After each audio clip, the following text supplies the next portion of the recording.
आज आप लोगों के लिए वीडियो में बिहार पुलिस के लिए इंग्लिश ग्रामर लेकर आया हूं।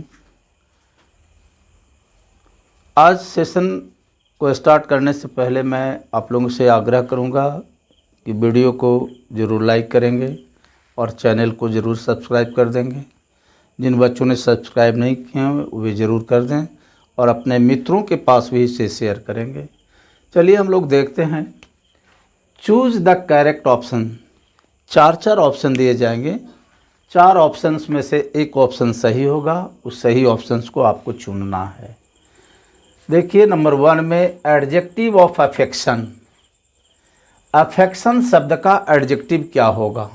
अफेक्शन नाउन है, इसका एडजेक्टिव क्या होगा?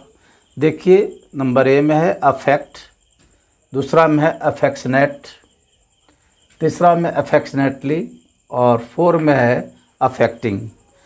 तो एडजेक्टिव ऑफ अफेक्शन होगा अफेक्शनेट। अफेक्शनेट का मतलब हो गया प्यारा। क्या? प्यारा हो गया। और अफेक्शन का मतलब होता है स्नेह। स्नेह का मतलब प्यार। तो प्यार से बन गया प्यारा, है ना। अफेक्शन का एडजेक्टिव बन गया अफेक्शनेट। अब नंबर 2 देखें, antonym of pretty. Antonym of pretty हम प्रेटी कहें, PRETTY। एंटोनिम ऑफ प्रेटी, ये प्रेटी शब्द का विपरीत क्या होगा, उल्टा क्या होगा? तो प्रेटी का मतलब होता है सुंदर, सुंदर होता है, और इसका हो गया उल्टा अगली। आपका ऑप्शन ए सही होगा। नंबर 3 में देखें, change the application into verb. Application word को वर्ब में बदलना है। तो एप्लीकेशन से आपको बनाएंगे वर्ब, तो अप्लाई हो गया। एप्लीकेशन का मतलब होता है आवेदन, और इसका अप्लाई आवेदन देना, आवेदन देना हुआ है। तो आपको ऑप्शन बी सही हो गया। एप्लीकेशन का एंटोनाइम सही होगा, वर्ब होगा अप्लाई। अब नंबर 4 में देखें, choose the plural form of the word thief. ये थीफ शब्द का प्लूरल क्या होगा? आपको पता होना चाहिए कि जिस वर्ड के अंत में एफ हो तो एफ को हटा करके VES जोड़ देते हैं, तो थीप्स हो गया है। इसका ऑप्शन हो गया आपका ए। और नंबर 5 देखें, the book Merchant of Venice was written by. Merchant of Venice पुस्तक लिखी गई थी किसके द्वारा? अब इसमें 4 ऑप्शन है, William Shakespeare, Thomas Shakespeare, James Shakespeare और बर्ट्रांड शेक्सपियर। तो मर्चेंट ऑफ वेनिस लिखा गया है विलियम शेक्सपियर के द्वारा। William Shakespeare was the writer of the book Merchant of Venice. Number 6 देखें, Macbeth was a character in Shakespeare's drama, Milton's poetry, Wordsworth poetry, Keats poetry. Macbeth है Shakespeare के drama का character है, या Milton के poetry का character है, या वर्ड्सवर्थ के पोएट्री का कैरेक्टर है, या किट्स के पोएट्री का कैरेक्टर है? तो मैकबेथ है, Macbeth was also written by William Shakespeare. तो मैकबेथ इज ए ड्रामा, तो यहाँ चलिए शेक्सपियर्स ड्रामा सही हो गया। मैकबेथ शेक्सपियर के द्वारा रचित ड्रामा है और मैकबेथ इसका पाइवोटल कैरेक्टर है। तो मैकबेथ जो हो गया शेक्सपियर के ड्रामा का ये पात्र हुआ। अब नंबर 7 में देखें, व्हाट डज ईजी इंडिकेट। आपको जब पढ़ते होंगे पुस्तक, इंग्लिश का पुस्तक पढ़ते होंगे, तो उसमें हमेशा ईजी शब्द दिया रहता है। ईजी शब्द किसका सूचक है? स्मॉल जी, ये शब्द किसका सूचक है? That is for example see at the same place. इजी सूचित करता है फॉर एग्जाम्पल को। इजी का मतलब होता है फॉर एग्जाम्पल, इसलिए ऑप्शन बी सही हुआ। अब नंबर 8 में आए। ऑड इज, ऑड है, क्या है? A lyric poem, a short story told in prose, a long story told in prose drama. तो ऑड जो होता है एक लिरिक पोएम होता है। क्या होता है? लिरिक पोएम, ऐसा पोएम जिसको गाया जा सके, है ना। A poem that can be sung is known as ode. अब नंबर 9 में देखें। The antonyms are the words of. Antonyms शब्द होते हैं, क्या चीज का होता है? सिमिलर मीनिंग का, माने एक ही जैसे अर्थ का शब्द होते हैं एंटोनिम्स, या अपोजिट मीनिंग का होता है, या डिफरेंट मीनिंग का होता है, या सिमिलर साउंड का होता है। तो एंटोनिम्स जो होता है अपोजिट मीनिंग के शब्द होते हैं, उसी को हम एंटोनिम्स कहते हैं, विपरीतार्थक करते हैं। ऑप्शन बी सही हुआ। अब नंबर 10 में देखें।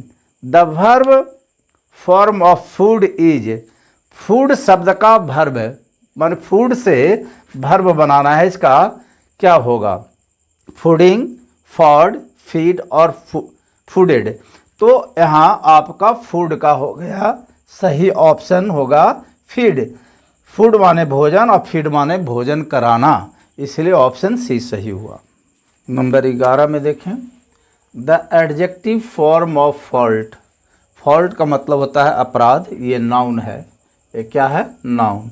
इसका एडजेक्टिव क्या होगा? तो फॉल्टी होगा। फॉल्टी का मतलब दोषी है। ऑप्शन ए सही हुआ। अब नंबर 12 में देखें। Which one is not correct. इनमें से कौन करेक्ट नहीं है, सही, जिसका स्पेलिंग नहीं है? देखिए मैनगोज, ये बिल्कुल सही है। मैनगोज से मैनगोज प्लूरल हो गया। हीरो से हीरोज बन गया, ये भी सही है। पोटैटोज, ये भी सही है, लेकिन फोटोज ये गलत है, ये आपका गलत है। इसका सही प्लूरल फॉर्म जो होता है, प्लूरल जो इसका होगा आपका फोटोस। केवल एस लगेगा, एस नहीं लगेगा। अब नंबर 13 देखें। The phrase in A nutshell.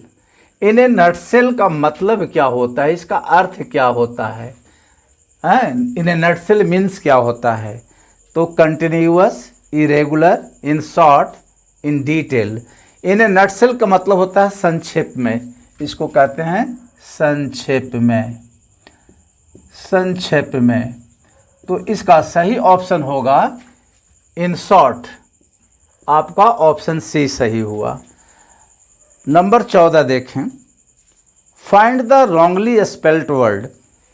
Spelling mistake भी आता है, एक तो जरूर रहेंगे। Find the wrongly spelled word, जिसका उच्चारण, जिसका स्पेलिंग सही नहीं है, वैसे शब्द को चुनना है। देखिए नंबर ए में वेराइटी, VARIETY, वेराइटी, ये सही है। एंग्जिटी, ANXIETY, यह भी सही है। गेटी, यह गलत है। और सोसाइटी सही है। तो आपको रॉन्गली स्पेल्ड वर्ड हो गया ऑप्शन सी। अब नंबर 15 को देखें। An instrument for viewing objects at a distance. वस्तुओं को दूरी से देखने वाले इंस्ट्रूमेंट को क्या कहते हैं?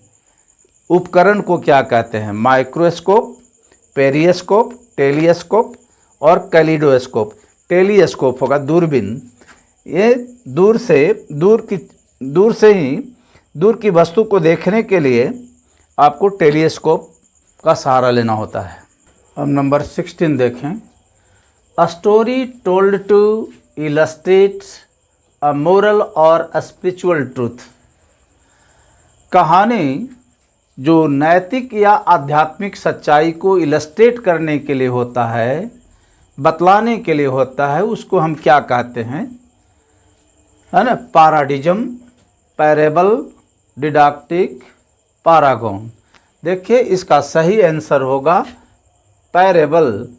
पैरेबल का मतलब होता है दृष्टांत। दृष्टांत। दृष्टांत का मतलब उपमा देखना, यानी पैरेबल जो है, पैरेबल में आपको मोरल लेसन मिलेगा या स्पिरिचुअल लेसन मिलेगा। अब नंबर 17 देखें, स्ट्रेन एवरी नर्व मीन्स, यह फ्रेज है स्ट्रेन एवरी नर्व, इसका मतलब होता है वर्क वेरी हार्ड, कठिन मेहनत करना। इसका सही आपका ऑप्शन हो गया स्ट्रेन एवरी नर्व का मतलब कठिन परिश्रम करना, परिश्रम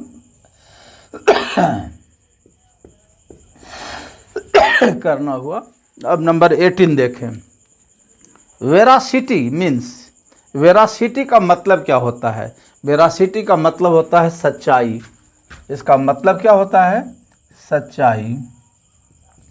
अब देखिए इसमें कौन सा, देखिए सच्चाई, ये आपको ट्रुथ हो गया, बिल्कुल ऑप्शन बी यहीं पकड़ा गया। अब नंबर 19 देखें, the opposite meaning of implicate. Implicate शब्द का उल्टा अर्थ रखने वाला शब्द को बताना है कि कौन सा शब्द है जो इम्प्लीकेट का एंटोनीम है। तो इम्प्लीकेट का मतलब होता है फंसाना, फंसाना, किसी चीज़ में फंसाना, मुसीबत में फंसा देना, किसी समस्या में फंसा देना, इम्प्लीकेट हुआ। और एक्सोनरेट का मतलब होता है अपराध से मुक्त करना, अपराध से मुक्त करना। तो ऑप्शन आपका सी सही हो गया, ऑप्शन सी सही हो गया, इम्प्लीकेट का उल्टा एक्सोनरेट हो गया। Thank you.